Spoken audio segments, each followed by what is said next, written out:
আপনার শারীরিক একটা প্রতিবন্ধকতা রয়েছে, তো সেই ক্ষেত্রে বিয়ে করার ক্ষেত্রে কিভাবে এটা সম্ভব হয়েছে? এটা আসলে সম্ভব, সবাই বলতো অসম্ভব অসম্ভব, কিন্তু যেহেতু হয়েই গেছে তার মানে এখন আমার বউ আছে আজকে 2 বছর, তার মানে সবই সম্ভব। না, আমার চেয়ে একটু বড়, মানে 4 ফুট 5-6 ইঞ্চি হবে আর কি। মানে এরকম হয় না যে মেয়ের বাড়ির লোকজন দেখে আপনাকে পছন্দ করে নাই, এরকম? হ্যাঁ, এরকম হয়েছে, প্রথম তো হয়েছে। আপনাদের কি বিয়ে কি পারিবারিক পছন্দ নাকি কোনো রিলেশন? পছন্দ। হয়তো দেখা গেছে শ্বশুরবাড়ি তো আর্থিক মানে গরিব, এদের ভবিষ্যৎ স্বপ্ন কি আছে? মানে আপনার এই যে শারীরিক প্রতিবন্ধকতা হলো কেন, কি কারণে?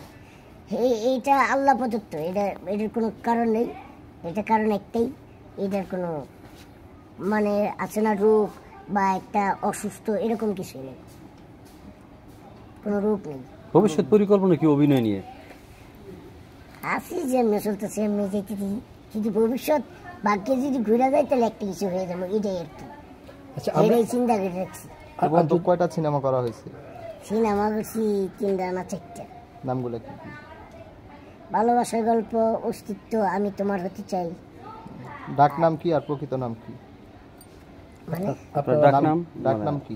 আমার ডাক নাম স্বাধীন। আর সবাই চিনে কি নামে? সবাই চিনে টাইসন নামে। তো টাইসন নামটা কিভাবে? টাইসন নাম দিছি আমার উস্তাদ ডন মামা, ভিলেন ডন, খলনায়ক আর কি।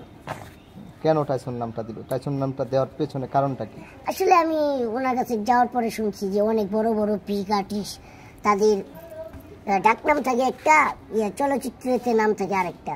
তা আমারও নাম চেঞ্জ করতে হবে, আমি যেতে গেছি, পরে আমারও মজা করতে করতে ভাইজানি করতে করতে দিয়ে দিছে নাম, কয় এটা তোর নাম।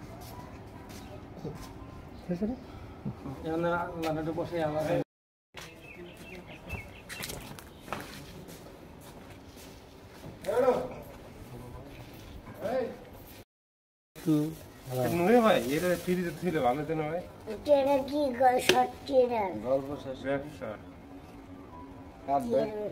বলতে ব্যবসা গেছে কাটবেন। একটা দেবেন ব্যবসা। হ্যাঁ, এটা কাইটা পিস করে তাহলে একটা ছুরি লাগবে।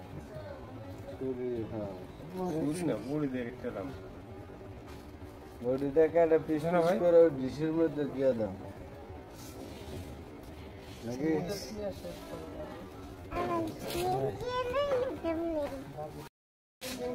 নাম কি তোমার? বাড়ি কোথায়? ছবিটা রয়েছে ভাই? না না,